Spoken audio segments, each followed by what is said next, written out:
Hi everyone, welcome to the channel. Today we shall discuss negative capability. Now, negative capability as a literary term or a phrase, it figures in a letter by John Keats that Keats wrote to his brothers George and Tom in 1817 in the month of December. In his letter, Keats mentioned how the phrase came to his mind. There is a context, and before we understand the phrase, we have to understand the context of it.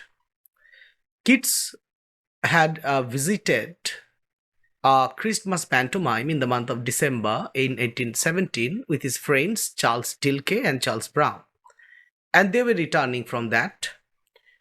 On their way, they were discussing various literary things. And Keats says, I'm quoting him, that he had a kind of disquisition, not conflict, a kind of disquisition, a kind of disagreement on certain matters with Charles Tilke. And at the time, that phrase occurs to him. Now, Keats mentioned negative capability only once in his whole life, only in that letter written to George and Tom in the month of December in 1870. And he used the term as an impromptu word, and in one or two lines he has just tried to explain it, and it shows Keats's genius, the greatness of John Keats.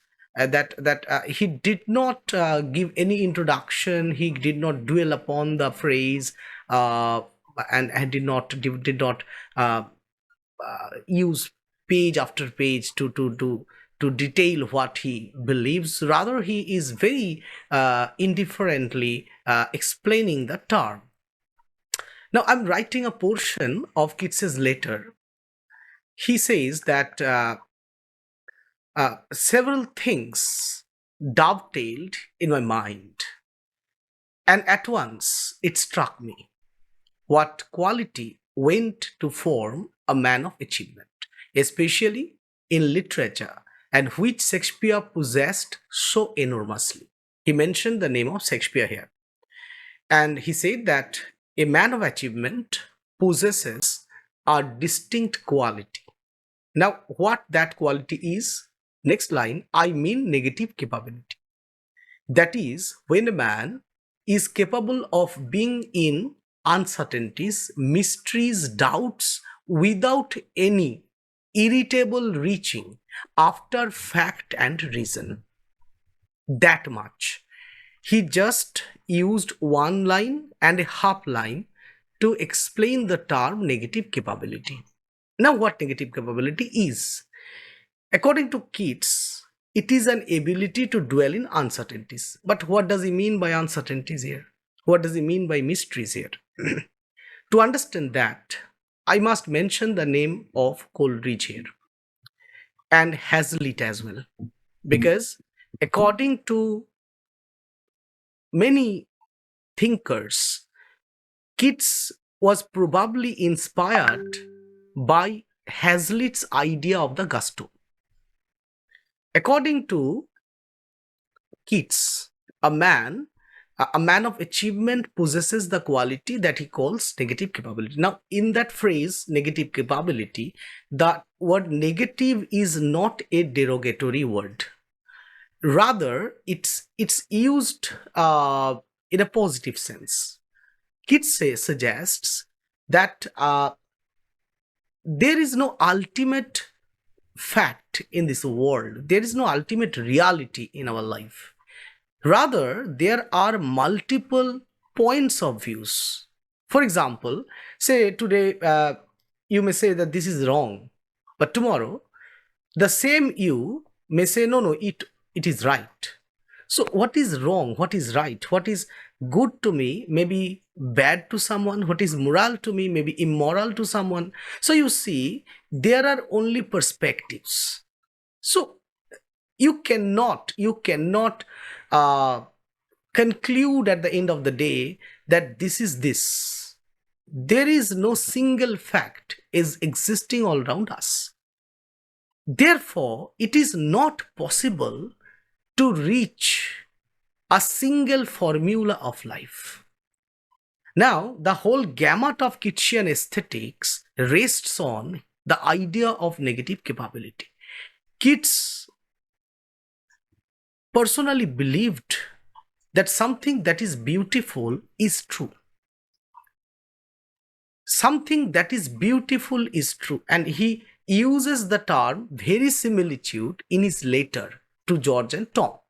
Now I'm reading out that portion of that letter. He mentions Coleridge here. He says that Coleridge, for instance, would lay go by a fine isolated verisimilitude caught from the penetralium of mystery, from being incapable of remaining content with half knowledge. So you see that negative capability is a kind of ability to be satisfied with a kind of half knowledge, meaning you are not running after knowing life in its fullest. It's not possible. Rather, you are very happy with half knowledge. Think of Odone Grecianan. What is Keats doing there? Keats is actually imagining the feelings of the figurines, of the figures carved on the body of the pottery, of the urn.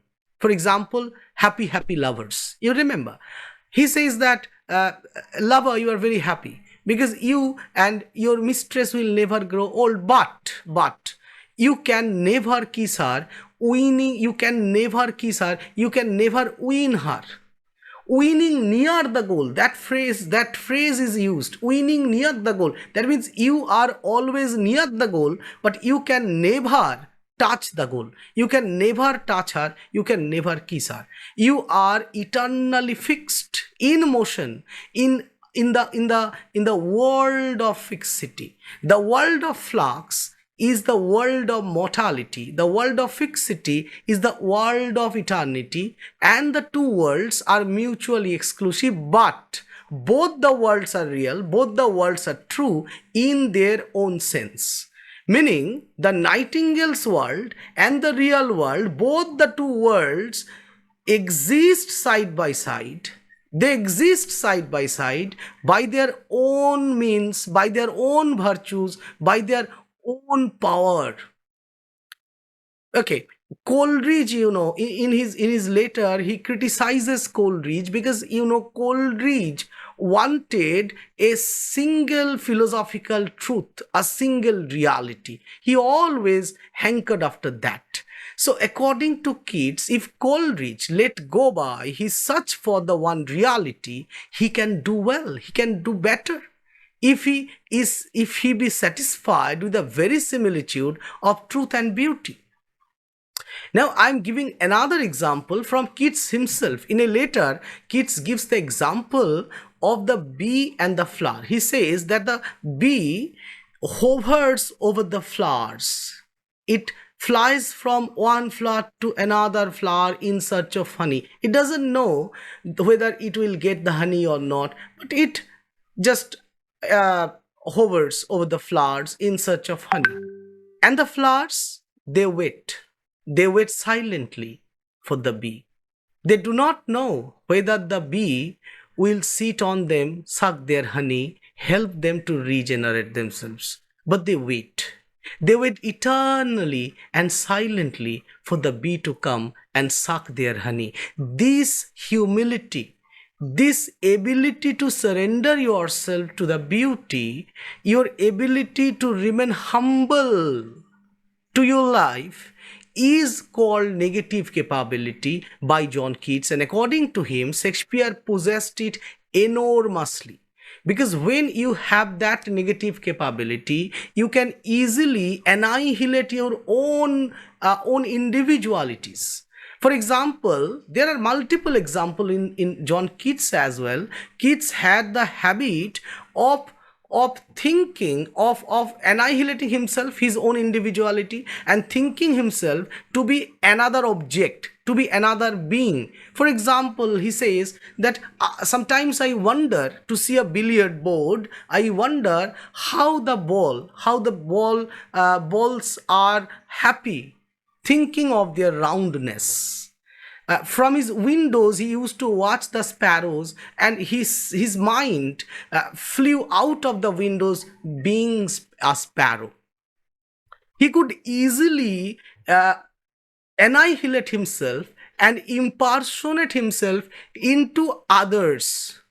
So, that kind of ability to destroy your personality, to destroy your individuality, and to color yourself with the colors of life, with the multiplicities of life, is called negative capability by John Keats. He compares the poets to a chameleon, that a chameleon can easily change color. Similarly, a poet must not impose his individuality on what he is creating. Rather, he should try to uh, to color his own individuality in the color of his creation.